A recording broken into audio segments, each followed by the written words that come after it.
Welcome back, Marvels. How in the heck are you? Hi, Dina. Hey, Gwen, I haven't seen you since last year. I know, isn't that crazy? Welcome to 2024. Isn't that crazy? 2023, I think Yeah. universally sucked for most people, it seems like. Had a lot of Yeah. people on social media and everything say good riddance to 2023, so myself included. It was a kind of a I crappy year. saw around me there's a great house that posts literally jokes in their front Oh, yard. So when in I their go front on my yard. yes, That's and so when I awesome. go on my morning walks, Uh, you see this joke. They probably change their joke like once every week. It's a highlight of a morning when it's like, oh oh, no, it's there's a new awesome. joke. Uh, And it was like, what's the difference between an optimist and a pessimist in the new year? And it mhm. said the optimist stays up to midnight to welcome in a new year, and the pessimist stays up to midnight to make sure that the old year is gone. Is gone. I did not stay up till midnight, but good riddance. But yeah, yeah, yeah. You know, Totally. Yeah. it's just so I was I mean, it just they have the best like Yeah. Oh, funny that's great. punny jokes every anyway, but I love that they've yeah, I done that. mean, Yeah, it's new great. year, new year, Yep. new year. Yeah. Yeah. Yeah. Well, Yeah. I mean, what do we it is going to be what we make it, I guess. Yeah. Yeah. And And it's yeah, arbitrary when you think about it. It's like we've just yeah. gone, the earth has gone, spun around another trip around the sun. And this arbitrary day we pick as the beginning could be any one of Yeah. those. So it's sort of silly that we do that. But Yeah. yeah, yeah. We started talking about, let me see if I can do a segue with my Okay. autistic Oh brain yeah, and you're this really good one. at these. Okay, go So ahead. we're talking about kind of arbitrary rules and, that the dominant class kind of sets. And, we all are like, oh, January 1st, the beginning of the year. And it sort of reminds me of other dominant class sorts of things like the DSM and the field of psychology, and sort of this idea of who has the power in psychology to say, you have this, you have that, yada, yada, AKA the DSM, which of course is psychology, but as we've told our readers, is psychiatry. It's the Yeah. psychiatrists that do the DSM. But Yeah. this idea of decolonizing things. So that idea of moving away from, which tends to be white, upper SES, tends to be more men in power still, the ones making the big decisions and so on. Really making all those decisions about research, what gets researched, what gets published, and then what makes it into the DSM and how those descriptions are made and so on and so forth. And then the rest of us have to kind of like adhere to that. And does it mean that you don't have a particular issue if you're not fitting those criteria perfectly? There's so many barriers, right? So there's Yeah. all those criteria come up with those people that aren't lived experiences are really like, well, we're the expert and this is what we think it is. And then you have to go to a provider who you hope is competent in what you're looking at. And then it's really up to them to decide if you are this thing they have in their head to see if it fits. And that's what we call a colonized model. The power of that is not given to the masses.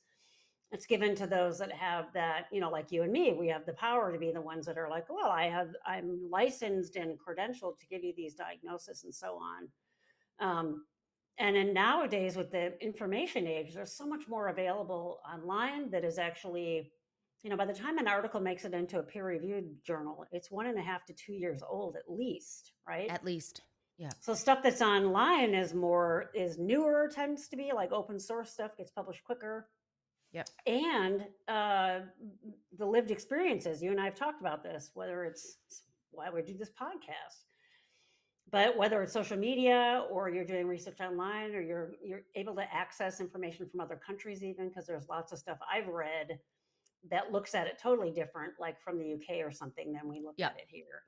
Yeah, And Australia. yeah, Like, why is you it that know, if someone does research on themselves, why is that not enough? And so why do we still have these providers that hear someone come in talking about those things and say, no, I'm still ascribing to this hierarchical model of me being the one in charge, and I don't want to hear what you have to say about it, right? I Yeah. think I think it's changing. I knock on wood and thank my lucky stars every day that my primary care provider is someone who's very collaborative and wants to hear the research I've done and said, well, I hadn't thought about that, and let's do whatever. But that's pretty rare. So, and that, from what I hear on social media from followers and what we've heard from people on this podcast who've made comments, is it's the former rather than the latter. It's really people going in and saying, I've done this research, I think this is the case. And then they say something like, I really identify with what I'm hearing online. And the doctor's like, oh, I know better than Yep. you. And really, Yeah. you and I have the experience that it's actually inverted. People that have done a ton of research know more about themselves than not, right? When I do autism assessments, I do some actual measures that I have people take test wise, right? Mm-hmm. But the majority of it's clinical interview, and the majority of it's always them bringing this plethora of research to me and me looking through that and saying, tell me why you resonate with this, and really getting and digging in. I'm more interested in how their lived experience might fit my interpretation of what we see in the DSM, or may just fit my interpretation of what seems neurodivergent and isn't necessarily the disorder in the DSM, right? Yeah. And that begs the question that we've talked about before, like, at what point am I neurodivergent enough to call myself autistic or ADHD or just neurodivergent, right? Because neurodivergence isn't really in the DSM. Autism No. spectrum is. Yep. But at what point can you say you're neurodivergent? I mean, my wife has that to a certain extent sensorily, like certain sounds will bug her and that kind of stuff. She doesn't have any of the other traits, but I would say she has like one box ticked for neurodivergence in terms of sensory stuff, but not the other stuff. And it's something we talk about a lot. I think it's a lot of why her and I get along so well, is like something that is bugging us that we can share in common. We really help each other around that. Like, oh yeah, great. You're not looking at me like I'm crazy because I swear I can hear ticking in the wall somewhere. Where's it coming from? Yeah. Yeah. Yeah. And Yeah. Yeah. inevitably, it's like we are in a townhome, and inevitably something from the neighbor's house, and we're like, oh, there, see, it's really there. Whereas in the past, I've had stuff like that, like people I work with, and I'm like, what is that noise? And they're like, what are you talking about? And I'm like, I can hear it, you know, right? I can hear it. I know I can hear it. And then I really think that what goes on with those in power and this colonized model really is this oppression piece to it. I'm the one who's the expert, and I'm going to tell you what the scoop is, because it's like this gatekeeper. I mean, we've talked about that a lot too, right? Yeah. And I think there's a big threat to those in power that think that way, because people are getting access to information in ways they never did before. And personally, I think it's fantastic. I think it's great. The more information you can get, then the better you can understand yourself. Why would that not be a good thing? I'm shocked at how many psychologists don't like that. I mean, and we've talked about this before too. We sort of bashed even our field with people that are defended in that way and so on. Yep.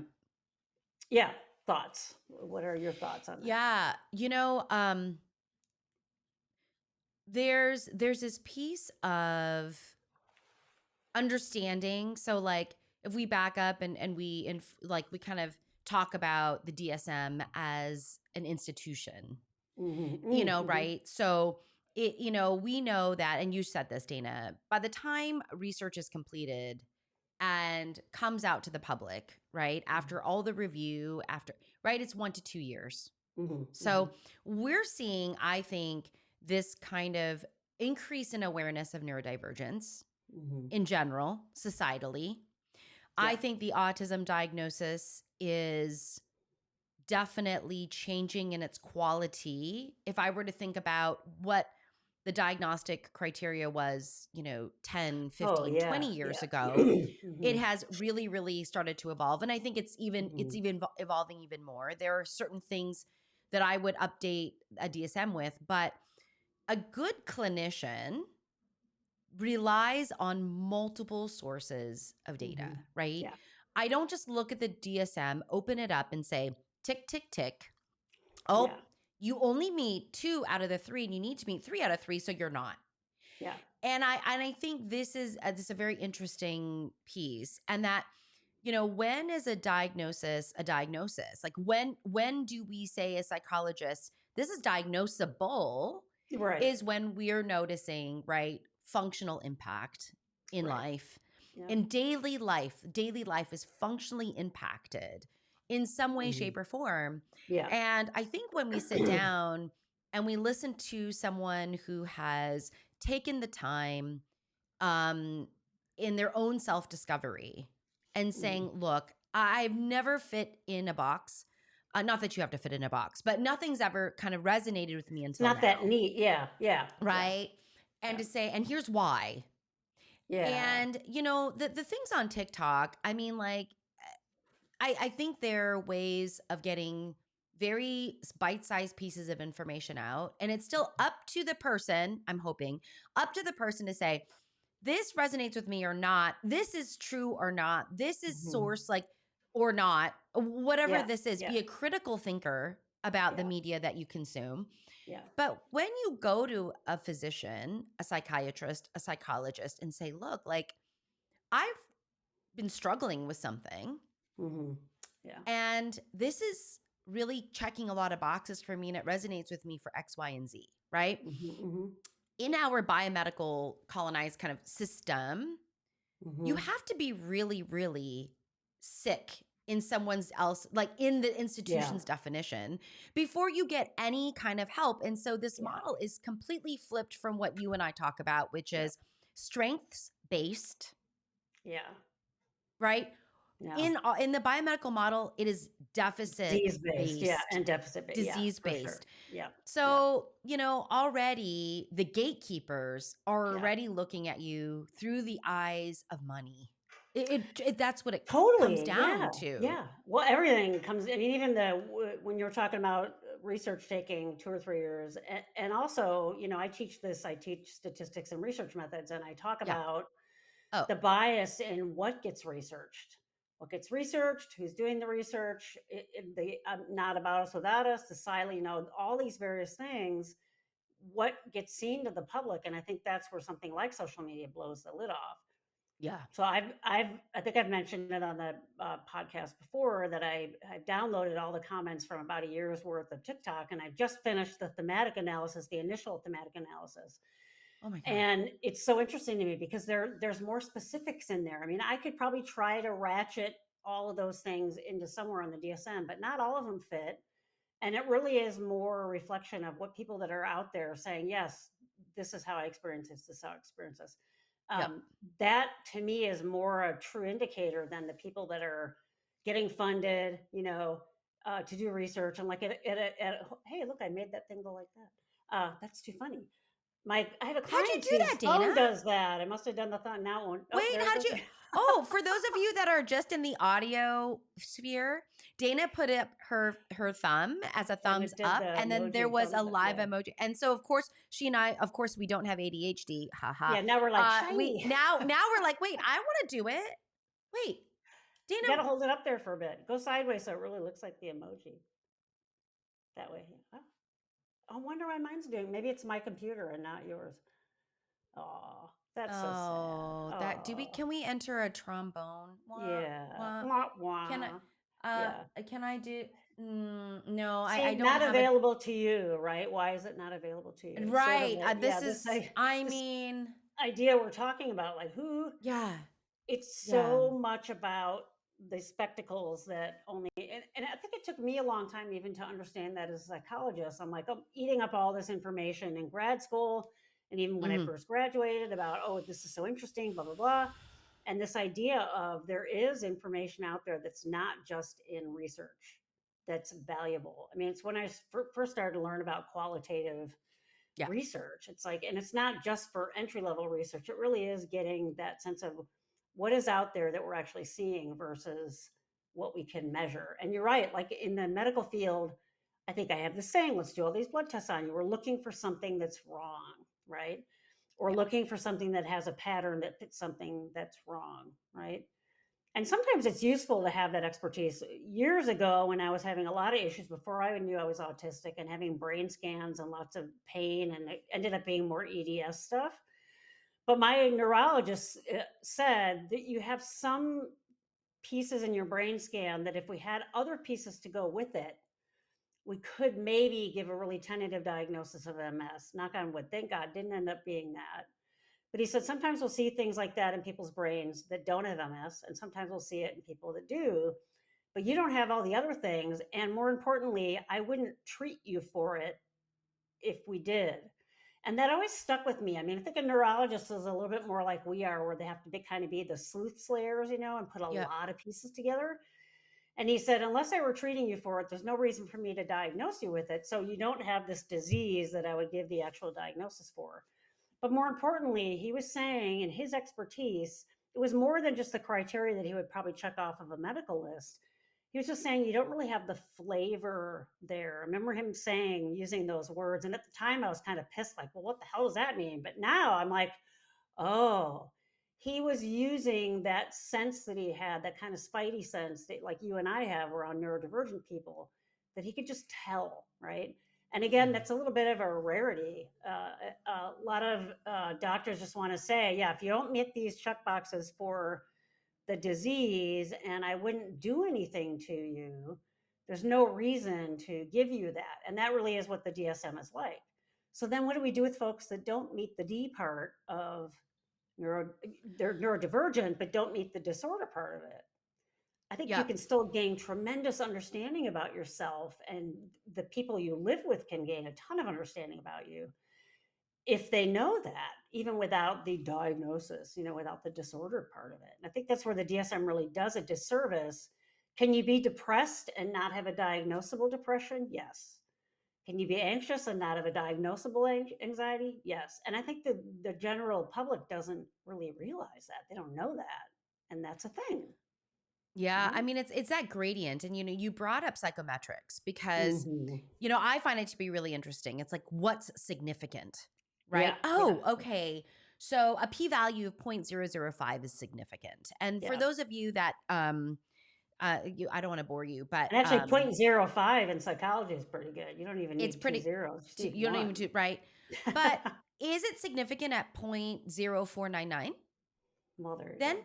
is Yeah. it significant at 0.045 or whatever that is? Like what what do we and we Dana and I both know that you can also tweak numbers to make them significant. You have a big enough n, you'll have enough Yeah. significance. If you Yeah. right, Yeah. which is why we do effect sizes and all of this funny Right. things, but there's Right. still Right. algorithmic statistical Mhm. manipulations, right? That you can, and then how do you then objectively um talk about one person's experience and say, "Oh, Yeah. your experience is diagnosable, your experience is not diagnosable." Whatever this, I think this Mhm. is why Mhm. this is so challenging.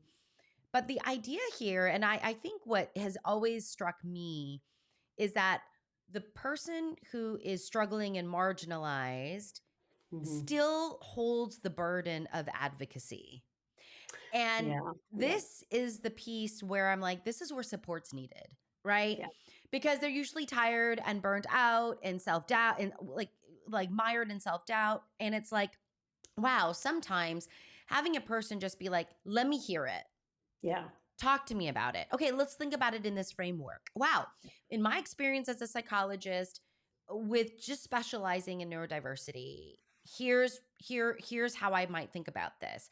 That Mhm. could be organizing for a person. Yeah. And Yeah. ultimately that's our job as psychologists, is to help someone organize themselves so that they Right. know how to kind of be in the world Yeah. in a Yeah. more efficacious and I think That they're confident, even happier. dare I say, Yeah. way, Yeah. right? You bring up that idea of supports. It's so important. Yeah, because in our culture, you don't get those supports, like official supports, unless you have, like you said, enough disorder, and that's sort of Yeah. sad because it's that again. That goes back to that insight piece. You really learn about yourself, right? That Yeah. to your Yeah. point. Yeah. Well, and this is where the hidden or the hidden diagnoses, the hidden Mhm. disabilities really Yeah. really those people who heaven forbid they're intelligent and verbal. Mhm, Then mhm, no one mhm. thinks that you could possibly have a Right. diagnosis of any Right. kind, right? Yeah. Especially autism, Yeah. right? Yeah. Wait a minute, you're verbal and you're smart. Yeah. You can't have autism. You Oh, can't. Yeah. you're verbal, you're smart, and you're married. You're verbal, you're smart, and you have emotions. You're verbal, you're smart. Like all of these kind of misconceptions of autism, I think Yeah. are really fascinating to me. And I still, for me, I always, the hallmark for me for autism is sensory difference.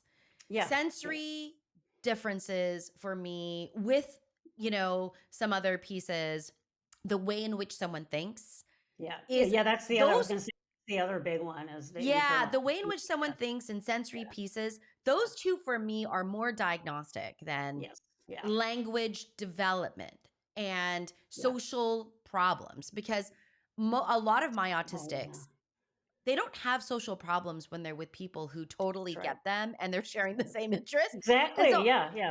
I challenge people on this, which is, Yeah. there's a UCLA has a peers program and it's a research based social skills curriculum. Okay. Oh, God. Yeah. And I Yeah. find it to be really interesting because today, and maybe you and I, in a different episode can talk about social skills Hmm. programs Hmm. and social skills groups Oh, my and what God. that Yeah. means. But I challenge people who recommend those, and I say, when they're with when your child, your person that you're thinking about recommending this for, Hmm. is with people that get them Yeah. and that where they share the same interests, do you believe that they have a social skills problem? Yeah. Right. Right. Yeah. And it typically is no. The Yeah. answer to that is typically no. So my question is always, then why this?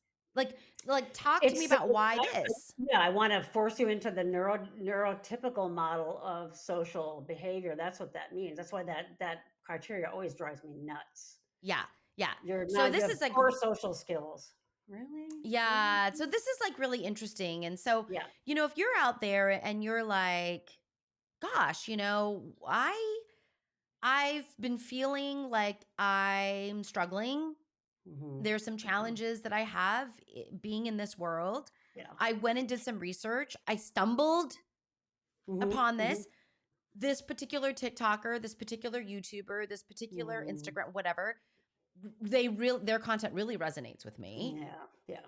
And then it's like I would challenge you to say why, like put Yep. that on paper Yep. and start having those conversations, and at least at least have a clinician in your life or a physician in your life, or that is as a willing collaborator Right. in Yeah. understanding yourself.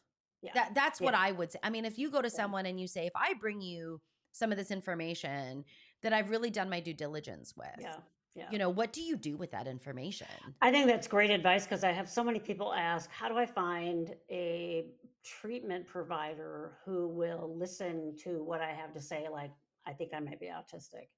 Hmm. And Hmm. maybe prefacing that instead of coming out and saying, I think I might be autistic, saying, I would love to work collaboratively. I've done a lot of research on some things. Are you open to having a conversation with me about it? And if they say, no, or they say, oh, yeah, and then you sort of wade into it and they balk, find somebody else. But it's really, and go younger. I find the younger physicians are, the more collaborative they are. And if they belong to minority groups, the more collaborative they tend to be. I think it's just a function of having gone through being marginalized themselves. And that sense of that understanding makes so much sense. I I was thinking as you were talking a few minutes ago about even if you don't like fit these perfect criteria of the DSM, having that frame is so important. I have a client I'm working with now who uh, was out and about and felt tired and thought maybe it was they hadn't gotten enough sleep or something like that. Realized when they got home as a result of the work we're doing that it was probably just a lot of sensory input and they Hmm. needed just to have like some quiet time. So they took like a half an hour nap with the sound machine on, didn't actually fall asleep, but then finished that and then felt refreshed. And this person has had issues with sleeping too much and being super tired during the day and stuff like that. And now they're actually starting to question their hypersomnia diagnosis as it has this all been sensory overload and that my body is just like, you need to shut down because I'm done. Yeah. Those kinds of things excite me because that's not just that person learning about sort of where their edges are, but how they intervene with it is totally different. Do Yeah. I need more medication to keep me awake, or do I need some downtime to let my nervous system reset? It's so important to know the right thing, right? So important. I love that. As you're Mm. talking to, I mean, Dana, you and I could like, I mean, there are so many pieces that we can Mhm, maybe mhm. pick up in a different episode, but ultimately, and if you've been a Marvel with us for a while, I think you know what Dana and I's shtick is, which Mm. is surround yourself with people who allow you to know who you truly are, Yeah. and then do what you need to do to take care of yourself. Like Yes. Yeah. that to me is the way to make it through the world. Yeah. The Yeah. way and in the For world, not anybody, through the world, really. but Yeah. in the world for anybody. Yeah. So, but in particular, people who don't or haven't necessarily been able to see themselves for lots of different reasons, whether Yeah. that could be traumatic, complex trauma. I mean, like there's lots of Mhm, mhm. reasons, societal things, Yeah. Yeah. neuro majority things, whatever that is, ultimately find people Yeah. who create who can be in your space that really help you understand Yeah. and accept who you are, Yeah. right? And That are hungry for that frame, because it helps to understand you. When you have those kinds of insights and you can figure it out, yeah. and you have a partner that's like, "Oh, this is great. We know more about you." That's a good Yeah. thing. Yeah, and I've got some direction. I've got Mhm. some instructions Yeah. on how you work, Yeah. and so Exactly. Yeah. this is Yeah. very complex actually. I Yeah. don't mean to be reductionistic about it, but it's very complex. So Yeah. for Yeah. those of you that are struggling with your own identity, let's say, or parts Mhm. of your identity, surround yourself with people who give you the safe space in which to explore that identity, whether Mhm. that's a personal person or a professional person. Yeah. In those, you got to have some of those spaces in your life. And Yeah. maybe not every space, but you got to have some. You gotta have some. Some Yeah. Exactly. gotta have one. You know what I mean? Exactly. Yeah. Yeah. Yeah. Um, all right, Marvels. Thank you for being with us. I mean, Dana and I are really, I think Dana, we've gone for a year, Yeah. Almost a year. Yeah. It's almost a crazy. year. Yeah. So, thank you, Marvels, for those of you that are here and continue to be here and Yeah. allowing Dana and I have this space. Anyway, And we I will. know they're gonna Yeah, I know they're gonna ask, the neurodivergent people are gonna be, this is yeah. gonna drive them crazy. I had thumb surgery and I'm Oh, fine. yeah. So I'm like, they saw that and they're gonna be like, "What's going on?" So I just want to let them know I'm good Yes, to go. Yeah. thank you for closing the loop on that, Dana. Yeah. Yeah. Um, all right, Marvels. We will see you in the next episode. Bye. Be good to you. Oh, yes. Be good to you. Bye.